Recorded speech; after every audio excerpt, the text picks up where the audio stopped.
Good morning, everyone. Today we are talking about wishing the best for your enemy. It's kind of unimaginable, unbelievable, and impossible for one to wish good things for their enemy. Why? Because the subject matter is your enemy. The person doesn't like you. You don't like them.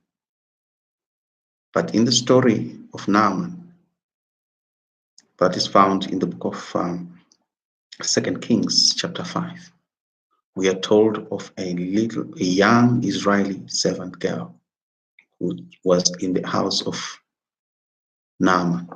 This little girl possessed a very different spirit. She was a prisoner of war.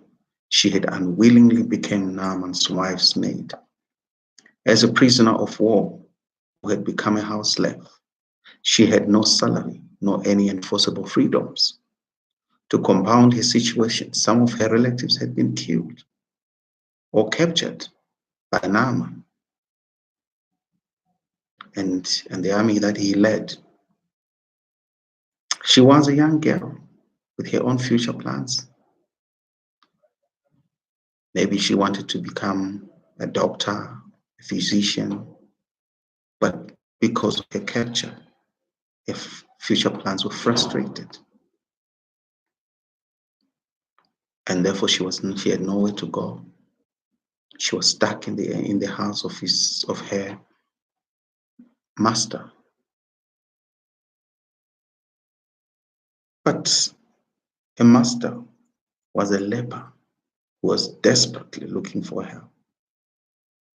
He must have suffered a serious ordeal that attracted the attention of this young girl.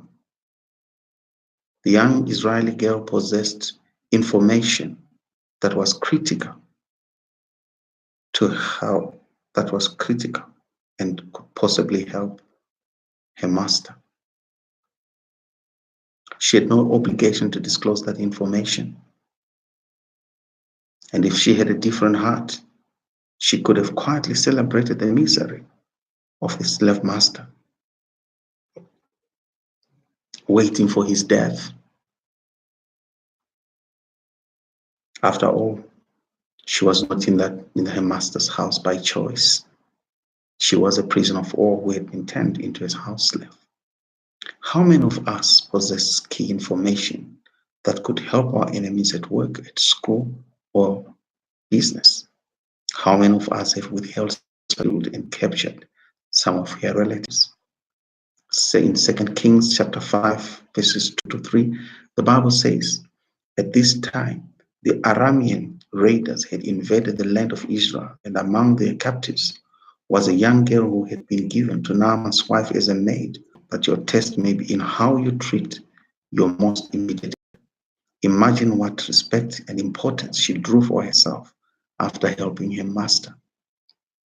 I would like to think that she attracted both her mistress and master's favor, and she was possibly promoted. Her position in her master's house significantly improved after helping Naaman.